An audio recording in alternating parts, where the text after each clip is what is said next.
मशरिक़ वस्ता में तशद्दुद में इजाफा कमज़ोर जंगबंदी के लिए वाज़ेह ख़तरा है। वज़ीर-ए-आज़म की जानिब से ये कहा गया, जारी कशीदगी के नताइज खित्ते दुनिया के लिए नाकाबिले बर्दाश्त साबित हो सकते हैं। वज़ीर-ए-आज़म की जानिब से कहा गया, मज़ीद कहा, पाकिस्तान तनाज़े के पुरअमन सिफारती हल के लिए संजीदा कोशिशें कर रहा है। तनाज़े के मुनसिफाना हल के हसूल का मकसद करीब है। वज़ीर-ए-आज़म शहबाज शरीफ की जानिब से ये कहा गया, मज़ीद कहा कि तमाम फ़रीक़ैन तहम्मुल और बुर्दबारी का मुज़ाहरा करें। वज़ीर-ए-आज़म की फ़रीक़ैन से अमन को एक और मौका देने, कशीदगी में इजाफा न करने की अपील, तशद्दुद तबाही के बजाय अमन और सिफारतकारी का रास्ता इख्तियार किया जाए, वज़ीर-ए-आज़म की जानिब से ये कहा गया है। अब आपको बताएं कि ईरानी फ़ौज का इसराइल के खिलाफ हमले रोकने का ऐलान। ईरानी पासदारान इनकलाब का कहना है कि इसराइल के खिलाफ फ़ौजी कार्रवाइयाँ ख़त्म कर दी, बेरूत पर दोबारा हमले किए तो भरपूर जवाब देंगे। सियोनी रियासत को ईरान के जवाब से सबक सीखना चाहिए।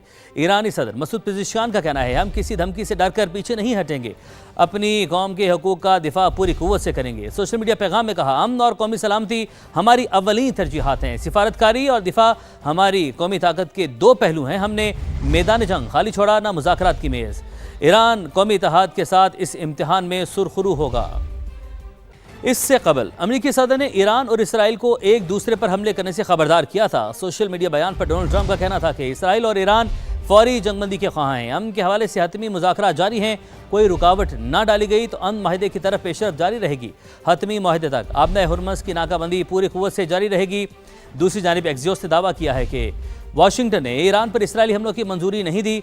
नेतन्याहू ने सदर ट्रंप की दरख्वास्त नहीं मानी और ईरान पर हमला कर दिया। अमरीकी अहदेदार के मुताबिक अमरीका ने इसराइल से कहा था कि वो ईरान पर हमले न करे। मशरिक़ वस्ता को एक बार फिर जंग ने अपनी लपेट में ले लिया है। इसराइल और ईरान के एक दूसरे पर हमले, इसराइली हमलों से तेहरान, तबरेज़, खर्ज और इस्फहान धमाकों से गूंज उठे। तेहरान में मेहराबाद एयरपोर्ट और मह शहर में पेट्रोकेमिकल प्लांट को भी निशाना बनाया गया है। इसराइली फ़ौज ने 20 मकामात पर बमबारी का दावा किया। पासदारान इनकलाब ने इसराइल के खिलाफ कार्रवाई को ऑपरेशन नसर का नाम दिया। हमलों का कोड या हैदर करार रखा गया। ईरानी मिसाइलों से तल अवीव और हैफा समेत मकबूजा इलाकों में आग भड़क उठी, सायरन बज गए। नवातिम और तलनोफ एयरबेस समेत फौजी अहदाफ बैलिस्टिक मिसाइलों का निशाना बने। तेहरान में इसराइली ड्रोन भी तबाह कर दिया गया। किरमानशाह में दिफाई निज़ाम एक्टिव, एयरपोर्ट बंद कर दिए गए। इसराइल ने भी बिन गोरियां एयरपोर्ट पर एमरजेंसी नाफिज कर दी। यमनी हौसियों ने भी इसराइल में दिफाई तंसीबात को निशाना बनाया। हौसी ग्रुप ने बहरा अहमर में इसराइल और उसके इत्तेहादी के जहाज़ों की आमदरफ्त पर पाबंदी आयद कर दी है। बात करेंगे गिलगित बल्तिस्तान इंतखाबात की, जहां पर पीपल्स पार्टी का जादू चल गया। 8 नशिस्तों पर कामयाबी समेट ली। 7 आज़ाद उम्मीदवारों ने भी मैदान मार लिया। नून लीग के उम्मीदवार 4 नशिस्तों पर कामयाब हुए। MWM ने भी 1 सीट जीत ली। 24 में से 20 हल्कों के गैर हतमी गैर सरकारी नताइज आ गए। 4 नशिस्तों के नताइज आना अभी बाकी हैं। गिलगित बल्तिस्तान के मुख्तलिफ इलाकों में इंतखाबी नताइज के खिलाफ एहतजाजी मुजाहरे जारी हैं। रिपोर्ट में जानिए।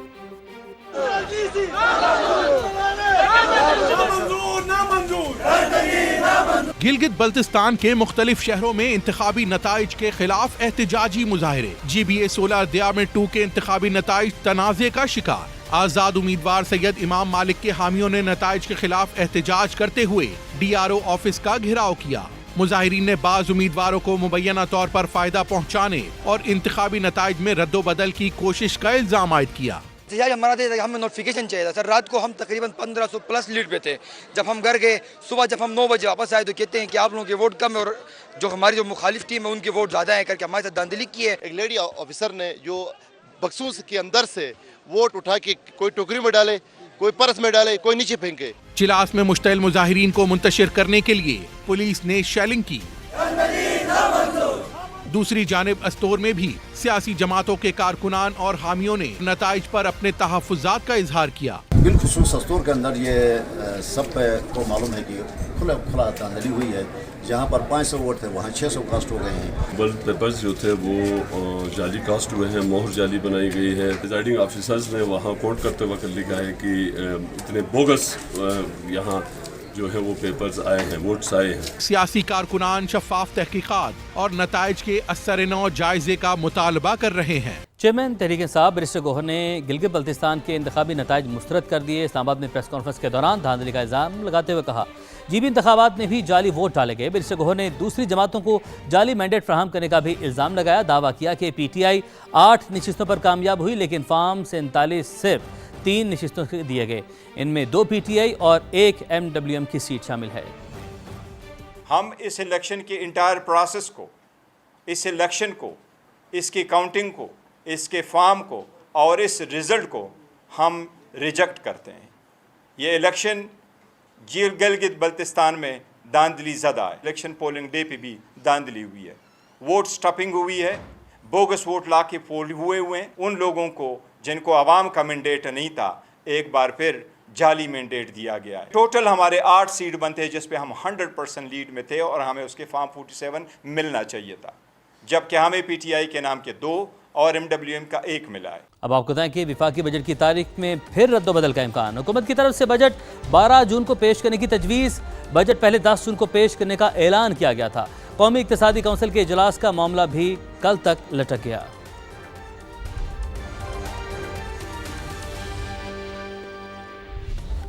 नए बजट में सूबों और खुसूसी इलाकों के तरक्याती मंसूबों के लिए 252 अरब रुपए खर्च किए जाएंगे।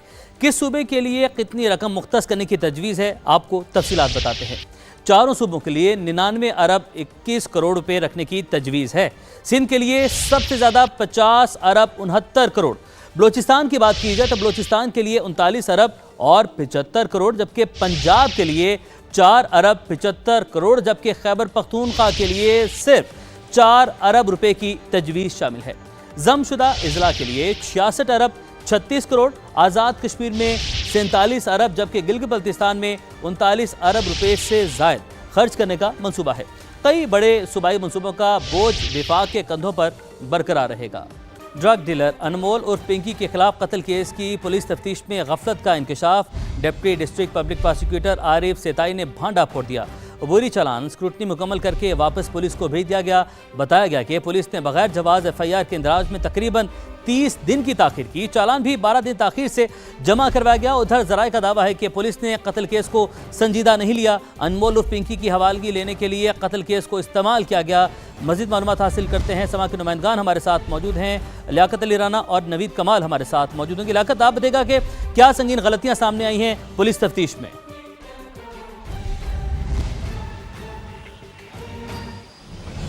लेकिन पहली बात तो ये है कि अगर पुलिस तफ्तीश में गलतियां नहीं करेगी तो मुल्ज़मान को फ़ायदा कैसे पहुंचेगा। अनमोल और पिंकी के खिलाफ 18 मुकदमात कराची में कायम है और बगदादी थाने में एक कत्ल का मुकदमा, नामालूम अफराद के कत्ल का मुकदमा है। उसका अबूरी चलान पेश करने की डायरेक्शन दी थी अदालत ने। ये अबूरी चलान तफ्तीशी अफसर ने प्रोसिक्यूशन को दिया ताकि उसकी स्क्रूटनी हो सके। Deputy district prosecutor Arif Setai ने उसकी जो रिपोर्ट पेश की है, उसकी जो स्क्रूटनी करके पुलिस को वापस किया है, उसके मुताबिक उसमें संगीन नौयत की गलतियां सामने आई हैं। पहली सबसे बड़ी गलती तो ये है कि मुकदमा 7 अप्रैल को एक शख्स की डेड बॉडी मिलती है, जबकि उसका मुकदमा 7 मई के बाद दर्ज होता है। 1 महीने के बाद मुकदमा दर्ज होता है। फिर जो मुकदमे का अबूरी चालान है वो 14 दिन में पेश होना चाहिए था, लेकिन उसमें भी 12 दिन की मजीद ताखीर की गई। इसके साथ साथ आरिफ सेताई ने अपनी रिपोर्टिंग में यह भी लिखा है कि तफ्तीशी अफसर ने जो जाए वकुआ है वहां की CCTV फुटेज और इर्द गिर्द के इलाके की CCTV फुटेज को हासिल ही नहीं किया, तो महफूज करना तो दूर की बात। इसके साथ साथ उसने वो जो लापता अफराद हैं, ताकि जो मरने वाला है उसकी शिनाख्त हो सके, उनके बारे में भी कोई ये वो कोताही जो सामने आई है। साथ ही मौजूद नवीद आपकी जानिब बढ़ते हैं। आप दिखा तफ्तीश में क्या कुछ अब तक सामने आ सका है, इस गैंग के हवाले से क्या अपडेट सामने आ सकी हैं? देखिए, इस मुकदमे की अगर बात की जाए तो इब्तिदा में ये मुकदमा जब दर्ज किया गया तो इसका वाहिद मकसद पिंकी का इस मुकदमे में रिमांड लेना। आम तौर पे जो है पुलिस अगर मंशियात का कोई मुकदमा हो या कोई भी किसी किस्म का डकैती और कत्ल के अलावा उसमें अगर रिमांड की कोशिश करे तो आम तौर पे नहीं मिलता। इस मुकदमे को सिर्फ पुलिस ने रिमांड हासिल करने के लिए इस्तेमाल किया, जिससे पिंकी इनकी तहवील में रही और उससे जो है मंशियात के हवाले से पुलिस तफ्तीश करती रही। पुलिस ने इस मुकदमे को इब्तिदा से ही अगर देखा जाए तो कभी संजीदा लिया ही नहीं। ये मुकदमा दर्ज करने का मकसद जो है वो ये था कि पुलिस दीगर जो केसेस हैं उसमें भी इससे तफ्तीश कर सके और ये पिंकी जो है पुलिस की तहवील में रहे। इब्तिदा में पिंकी का रिमांड नहीं दिया गया था, उसकी वजह ये वो तफसीलात हैं जिसके हवाले से आप दोनों ने हमें अपडेट किया। आप दोनों नुमाइंदगान का बहुत शुक्रिया। आपको बताएं कि भावलपुर में 3 मरीजों में मंकी पॉक्स की तस्दीक हो गई है। तीनों मरीज बहावल विक्टोरिया अस्पताल के आइसोलेशन वार्ड में ज़ेर इलाज हैं। वार्ड में ड्यूटी देने वाली नर्स भी मंकी पॉक्स का शिकार हो गई है। अपडेट आप तक पहुंचा रहे हैं और भावलपुर से, जहां पर 3 मरीजों में मंकी पॉक्स की तस्दीक हो चुकी है। तीनों मरीज बहावल विक्टोरिया अस्पताल के आइसोलेशन वार्ड में इस वक्त ज़ेर इलाज हैं और सूरत हाल यह है कि वार्ड में ड्यूटी देने वाली नर्स भी अब मंकी पॉक्स का शिकार हो गई है। भावलपुर से अपडेट है और आपको बता रहे हैं कि यहाँ पर 3 मरीज जो हैं जिनमें मंकी पॉक्स की तशखीस हुई है। Welcome back. कराची वाले हो जाएं तैयार, 10 से 12 जून तक शहर में हीट वेव का इम्कान है। महकमा मौसमियात के मुताबिक दर्जा हरारत 43 डिग्री सेंटीग्रेड तक जा सकता है। हवा में नमी का तनासुब 50% से ज़ायद होने के बाइस गर्मी की शिद्दत मामूल से कहीं ज़्यादा महसूस होगी। रिपोर्ट करेंगी फरवा अली। शदीद गर्मी, हब्स और मामूल से ज्यादा दर्जा हरारत, शहर कायद में हीट वेव की सूरत हाल। महकमा मौसमियात का कहना है कि 10 से 12 जून कराची में हीट वेव की लहर आने का इम्कान है। हवा में नमी का तनासुब ज्यादा होने से गर्मी की शिद्दत ज्यादा महसूस होगी। टेम्परेचर का 40 को क्रॉस करना ये एक अलार्मिंग सिचुएशन हो जाती है। कराची में हीट वेव डेवलप हो जाती है जिसको हम कोस्टल हीट वेव कहते हैं, क्योंकि हाई ह्यूमिडिटी की वजह से जो महसूस किया जाने वाला दर्जा हरारत है वो तकरीबन 8 से 10 डिग्री ज़्यादा होता है। इस दौरान जब आपकी जो हवा है उसका थ्रस्ट कम होता है, यानी कि हवाओं की रफ्तार कम होती है, तो सफोकेशन जैसी सिचुएशन डेवलप हो सकती है। शहरियों का कहना है कि शदीद गर्मी और हब्स ने रोजमर्रा की जिंदगी को मुतासिर कर दिया है। दोपहर के औकात में घरों से निकलना दुश्वार हो चुका है। महकमा मौसमियात ने शहरियों को गैर जरूरी तौर पर धूप में निकलने से गुरेज और पानी का ज्यादा इस्तेमाल करने का मशवरा दिया है। कैमरामैन इमरान खान के साथ फरवाली, समा, कराची। अब आपको बताएं, फिलिपाइन में 7.8 शिद्दत का खौफनाक ज़लज़ला, 32 अफराद हलाक, 200 से ज़ायद ज़ख्मी हो गए। मुतादिद इमारतें मलबे का ढेर बन गई। मिंडानाओ के करीब हंगामी सूरत हाल। इंडोनेशिया के शिमाल मशरकी साहली इलाकों में जारी की गई सुनामी की वार्निंग वापस ले ली गई। अब आपको बताएं, फिलिपाइन में 7.8 शिद्दत का खौफनाक ज़लज़ला, 32 अफराद हलाक, 200 से ज़ायद ज़ख्मी हो गए।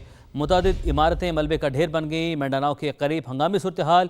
इंडोनेशिया के शिमाल मशरकी साहली इलाकों में जारी की गई सुनामी की वार्निंग वापस ले ली गई। फिलिपाइन में तबाहकुन जलजला, कई इमारतें जमीन बोस हो गईं, हर तरफ तबाही के मनाजिर। मीडिया रिपोर्ट के मुताबिक जलजले की रेक्टर स्केल पर शिद्दत 7.8 रिकॉर्ड की गई, जिससे इमारतें लरज उठी। स्कूल में तालीमी सरगर्मियां जारी थीं कि जलजला आ गया, जिससे बच्चों में खौफ और हिरास फैल गया। सब ने भाग कर जान बचाई। हुक्काम के मुताबिक जलजले के बाद मुतासरा इलाके में इमदादी सरगर्मियां जारी हैं। इमारतों के मलबे के नीचे बड़ी तादाद में लोग मौजूद हैं, जिन्हें निकालने की कोशिश की जा रही है। फिलिपाइन और इंडोनेशिया में सुनामी की जारी की गई वार्निंग वापस ले ली गई।